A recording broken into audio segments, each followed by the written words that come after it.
किसान का सबसे बड़ा मुद्दा होता है जिस फसल को उगाने में वो साल भर लगाता है, उसको फिर बेचता है, बेचने के बाद उसको मूल्य के लिए भी 2-2 साल वेट करना पड़ता है। किसानों की समस्याओं की बात करोगे तो सुबह से शाम हो जाएगी, हम समस्या नहीं गिना पाएंगे। क्या करें? देखिए, ये देश एक मजाक बन गया है। जिसे आपने कहा कि बहुत सारे लोगों को वहाँ धरना देना पड़ा, मैं मानता हूँ इसकी ज़रूरत क्यों पड़ी। एक बात बताइए, किसान के घर में अगर 2-2 साल में पैसा जाएगा तो रोटी कहाँ से खाएगा? चलो रोटी वो उगा भी लेता है, उसके बच्चे कैसे अच्छी शिक्षा लेंगे? अच्छी शिक्षा नहीं लेंगे तो गांव में खेती ही करेंगे, वो आगे नहीं बढ़ पाएंगे। किसान सबसे पहले आप अपना परिचय दीजिए और उसके बाद शुरू करें। मेरा नाम मंजीत चौधरी है, मैं ददारा गाँव का रहने वाला हूँ अच्छा। और इसी संगठन का राष्ट्रीय अध्यक्ष हूँ, भारतीय किसान देशित का।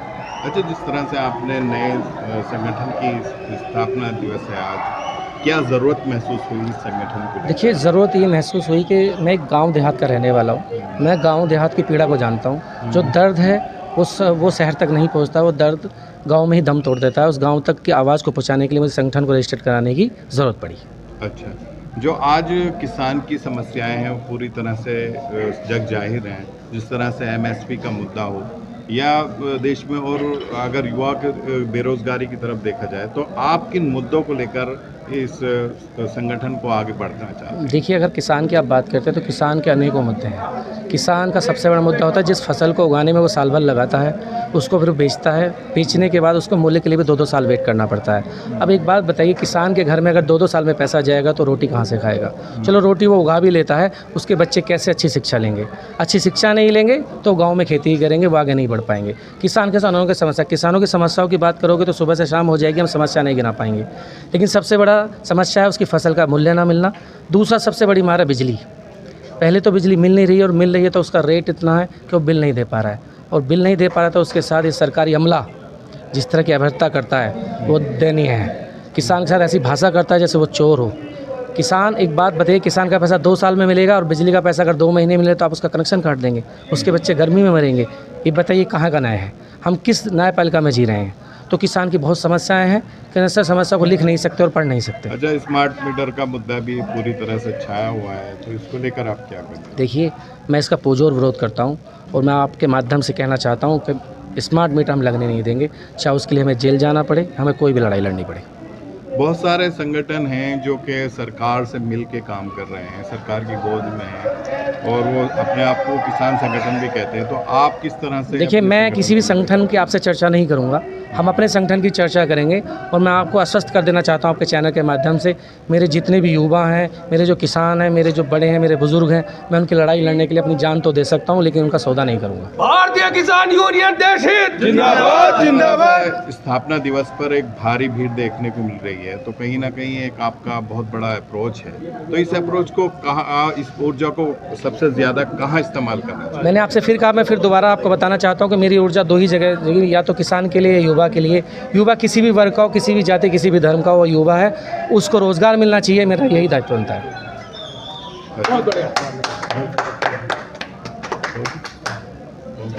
तो एक फौजी के साथ मारपीट हुई, काफ़ी बड़ी घटना हुई, और उसके लिए काफ़ी बड़े बड़े नेताओं को वहाँ धरना देना पड़ा। तो किसान संगठन इसको लेकर क्या करेंगे? देखिए, ये देश एक मजाक बन गया है। जी। जिसे आपने कहा कि बहुत सारे लोगों को वहाँ धरना देना पड़ा, मैं मानता हूँ इसकी ज़रूरत क्यों पड़ी। देखिए, किसान का बेटा हो या एक फ़ौजी हो जो हमारी रक्षा करता है, वहाँ हमारे लिए गोलियाँ खाता है, उसके लिए इस तरह की अभद्रता। देखिए, आप टोल वालों के गुंडे ही देखिए कि वो इस तरह का अगर वो कार्य कर रहे हैं तो उसके पीछे कौन खड़ा है। देखिए, सरकार ही तो खड़ी है, सरकार से बड़ा तो कोई नहीं है, न्यायपालिका से बड़ा तो कोई नहीं है। मैं तो नहीं मानता कि न्यायपालिका सरकार से बड़ा कोई है।